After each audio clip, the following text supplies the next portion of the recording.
Hello, everyone, and welcome to the first official Athletes Beyond the Mind podcast. And this episode is really just going to cover, what is this going to be? What are we going to be doing? And again, I'm your host, Catherine Colby. I'll be here every week, and we're just going to get started right away. So, what is mental performance? What is mental training? What is sports psychology? Why are there so many different terms?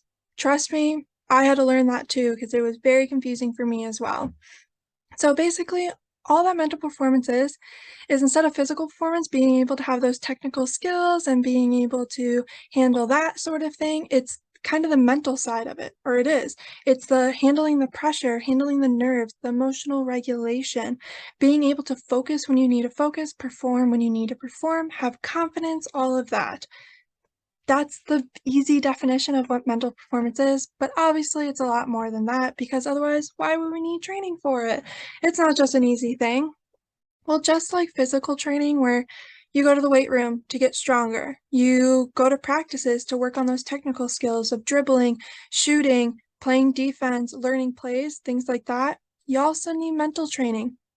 Our brains are pretty complex things, and yeah, I would like to say we all have perfect emotional regulation. We're able to control our emotions, get pumped up when we need to, kind of calm down when we need to at the drop of a hat. And hopefully one day we all can. Like, that would be pretty cool. But it's not really a realistic thing right now, which is why you need that mental training. What this mental training does is it teaches you skills to be able to do that. It teaches these techniques and these things you can do to help you get to where you need to be and be able to perform the best you can. And not just the best you can on the court, but also in life. Because you all aren't just athletes. We're all people too. We have goals outside of our sports and we have lives outside of our sports, which is also an aspect of mental training. Sometimes you have to be able to put aside what's going on outside the court so you can focus and do what you need to on the court. Performing of any sort, whether this is a big test, just an everyday game, a conference game, a playoff game, whatever it could be, you have to be mentally ready just as much as you are physically and knowledgeably ready. And it can be tough. And that's what this podcast is sort of going to be doing, is teaching these different mental skills. Now, we can't do everything over a podcast. I wish that would be really cool. However, we can start the process and then you can build from there. We teach you the basic line of the skills and you take it off and make it what you need to be and use it how you need to be. Because also, just like we're more than athletes, we're all pretty unique people. So, what I say is going to work or what has worked for me won't necessarily work for you. So, I do want to preface that with everything that if I do an imagery script, teaching you how to kind of see things and do that, if I do a relaxation thing, if I'm like, oh, try this journaling or try this activity beforehand, try this, try this, and you're like, ooh, yeah, this episode really didn't connect with me. That's okay. That doesn't mean you're doing anything wrong, and it doesn't mean I'm doing anything wrong. We're just all very unique people, and we all have different ways of learning. So I will try to provide various techniques, interventions, skills, things like that, so that hopefully one of them clicks with you. If it doesn't, though, that's where you can take that next step. Reach out to Close the Gate Mindset, set up a one-on-one. See if you can have that first session. Just learn a little bit about it. And then after that, if you want more sessions, of course do that. Learn more about who you are, and then it can be more individualized, while this podcast will be more general. But yeah, I mean, why do we even need mental training? Like, can't we all just kind of step on the court or step up for the test, the presentation, whatever it may be, and be ready to go? If you can, please tell me your secrets. If you're totally already ready for this, let me know what you're doing or what you learned to do, because even now there's certain things, even this podcast, for example, sometimes I'm just like, am I even ready for this? It, can I handle listening to myself talk? Can I handle seeing myself on camera? Things like that. And that's all the mental aspect. And sports are blank percent mental. Some people say 80, some people say 20, some people say 100%. My opinion, it's 100% mental. It's also 100% physical. You need all of that working together to be successful. You need to have the physical skills, the technical skills, the abilities, but you also have to be mentally ready. And with sports being that mental part, it's about handling those nerves. It's about being able to connect with your teammates, having confidence in yourself, being able to say things to yourself to get you to calm down or get you to pump up when you need to be, to avoid those negatives, to understand controlling the controllables.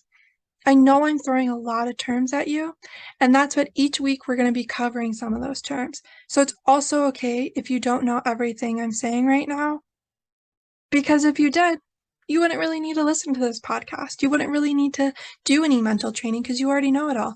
And I'd like to point out, I don't know it all either. Yeah, I know the definitions and I do that, and I do my own mental training, but we're all learning all the time. So don't expect this to be a quick fix either, because nothing really is.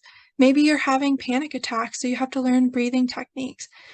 Maybe every time you step up to the free throw line, you just feel like you don't even remember how to shoot a ball. That's where we learn about handling those nerves. Maybe you have all the skills and you do really well in practice, but it doesn't seem to translate to the game. Maybe when you're in those big pressure moments, that's when you mess up, but when it's low pressure, you could hit the exact same shot. So what is it that's making those differences? And that's really what this is about, that sports are mental. They're physical, but sports have a lot of mental aspects to them. And you're more than just your sport, and you're more than just the mistakes you make. Also, mental performance focuses on that internal, the conscious and unconscious. Sometimes you have thoughts and you don't even realize you're having them. You have that negative perception of yourself sometimes, or you make a mistake and you aren't able to get over it for whatever reason. That's what mental training kind of combats, teaches you those skills to get over mistakes, to be able to talk to yourself in the way you talk to others, to treat yourself with respect and have not always positive, but sometimes those neutral statements, but trying to avoid that negative sayings, the negative way you talk to yourself and all of that. And just like physical performance, mental performance needs to be trained. It'd be really awesome, like I said before, if we all just were born with these perfect mental skills to be able to handle anything and everything thrown our way. But we're not. And you work hard at your physical training. You have practices sometimes 2 or 3 times a day, but you have practice every day. You have multiple competitions. You have the technical practices, you have the strength training, you also have team bonding. You have all these different things you do for the physical. And if you get injured, you have all these different types of rehab. You learn how to work that muscle again. You learn how to be able to walk again if on that foot you broke. Like, you learn all of this and you work towards it. But sometimes we forget about the mental part, that it's okay to need that work done too. That, yeah, you're going to have really tough days, days that it just feels like, how can I even get on the court right now? How can I play well at all? Or maybe you had a bad game, and whether that was one mistake or many mistakes, it's hard to sometimes overcome those. Or that this is a huge game. It's win or go home. It is playoffs time. And all of a sudden you freeze and you don't understand why you're frozen, because you've made those shots before. You know how to dribble a ball, but all of a sudden, like, you're forgetting the plays. You're making mistakes, you're traveling, you're double dribbling, you're not getting rebounds like you usually do. Whatever fits the type of player you are, which is where this mental training comes in. Just as much as we work that physical, we need to work that mental. We need to be strong at it and persistent and be okay when mistakes happen. No one expects you to make 100% of the free throws. That's why everyone is like, "Ooh, 83% free throw shooter, that's awesome." I also don't expect you to be happy-go-lucky every time you make a mistake, or be like, "Yeah, I got over it," or you set a goal and there's obstacles in your way. It's not that you're going to be perfect. That's never the goal. The goal is not perfection. The goal is progress.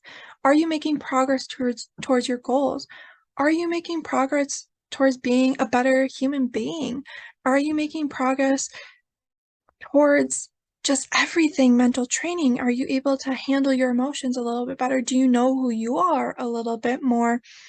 Are you able to concentrate, to overcome obstacles, to overcome failure, and so much more? That's what mental training is, and that's why it's so important. Kind of shifting gears a little bit, I also think, especially nowadays, you get a lot of people saying, yeah, I can help you with that mental training. But who's really right for you? And also, who's really qualified to do that?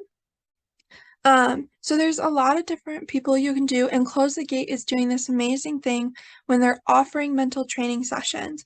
One of the coaches, me actually, I do have an education in this, and I'm working towards licensure and certification. So licensure is mental health, certification is this mental performance consultant. But we're offering these mental training sessions that allows you to talk one-on-one with a coach and to learn what you're already doing. That's pretty awesome. And what are some things you can improve on to have that mental aspect become stronger? It's really, really cool and really awesome. But if you need more, that's where we can also help you find those resources. I mean, maybe you really do need a mental health professional. Maybe this isn't just sports related and about performance. Maybe you need a little bit more. Though that's where you need a mental health therapist, counselor, whatever term you want to use, or they use, I guess.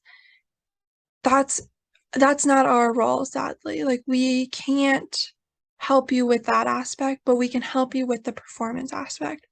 And performance could be in life and in sport, you know. Are you having those nerves, the emotional regulation, the goal setting, concentration, focus, communication, whether that's verbal or nonverbal, time management, things like that. But, you know, if you're also wanting to work on some mental health topics as well, sadly, like, we don't have the license for that right now, so that's where you need to do more. And then what's a sports psychologist? I mean, that name gets thrown all around, and those are people who have their PhD oftentimes, and they went to a lot of schooling to get that title, and they can kind of do it all. But they often charge more. That's what's really awesome about Close the Gate, is that we're only charging $75 per session. Like, that's really awesome. That's doable for a lot of people. And you get these people who are athletes. I was an athlete myself. I played basketball throughout high school. I did do a different sport in college, but always come back to basketball. A lot of the coaches are athletes themselves, and they understand what you need. So they're not telling you, oh yeah, I'm certified, I'm licensed, I can do all this. It's, this is what I experienced, which is why they're called mental skills training. Um, so where do you kind of start? Start with Close the Gate. If you're not ready for a one-on-one session, that's totally okay. Go to some of those camps. These camps are really amazing. They give you these journals. You talk about the physical skills, but you also talk about some of the mental skills and how that plays a role. Just kind of get your feet wet in what this training is. And then when you're ready for that next step to work on the individualized, talk to Coach Jack. Talk to me, you know, send an email to Close the Gate, get some more information. Just because you're interested doesn't mean you have to do it either. You have total control over this. So send an email, get some information, talk to someone about it, see if this is the right fit for you. So I know that was like a lot of long-winded and a lot of definitions thrown at you and things like that, but mental performance is a lot. You started playing basketball probably when you were real young. And so you've been working on these skills for quite a long time. You're just now starting to work on those mental skills. So don't expect it to be perfect, and also understand it is also a process. Yeah, don't get me wrong, people are naturally born talented in basketball, but they still work on their skills to get better. That's what you need to do with this mental training as well. Please reach out with any questions you have. We'll answer what we can. Some questions could be added to the podcast, you know, kind of in answering what's going on. And if you just have questions about Close the Gate Hoops camps in general, like, look at the websites, closethegatehoops.com.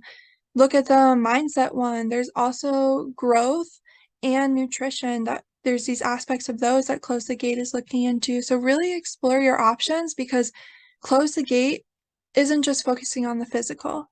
They are focusing on the whole person, the whole athlete, what makes you who you are, and ways that you can kind of improve and do all of that better. So yeah, that's our very first episode of Athletes Beyond the Mind. I know it's a lot, and in the future episodes, we're definitely going to be focusing on smaller aspects, and it'll be a little less overwhelming, but feel free to listen to different parts over again, see what kind of hits with you, and stay tuned. We'll definitely cover different mental skills. We'll get different people to come on to give their opinions. We'll talk about sports psychology in the news, because this isn't just a thing for you. Like, this isn't just a totally new thing. This is what professional athletes are doing too. There's sports psychologists, mental training for Olympians, for professional basketball teams, for professional baseball, professional football, professional soccer, insert sport. They have someone on staff. Maybe not specifically on staff, but at least someone consulting, and it's becoming more they have someone on staff. Just Google it. Google who is doing the mental skills for insert team, whatever team is your favorite at the moment. If it's the Chicago Bulls, just Google who's their mental performance consultant. For the Bucks, Google who it is. This information is out there for you, and you can see that this isn't just something we're throwing at you to throw at you. This is something that every athlete at every level is doing, and those elite athletes are saying, if they would have started this before, they could have been even better. Not all of them are saying that, but listen to the ones that are getting that training. Listen to what Aaron Rodgers has done talking to the sports psychologist on staff for the Packers. There's so many interviews out there that they're just talking about these mental skills and how it's made them not just a better player, but also a better person. So again, thank you so much for listening, and I hope we see you next week.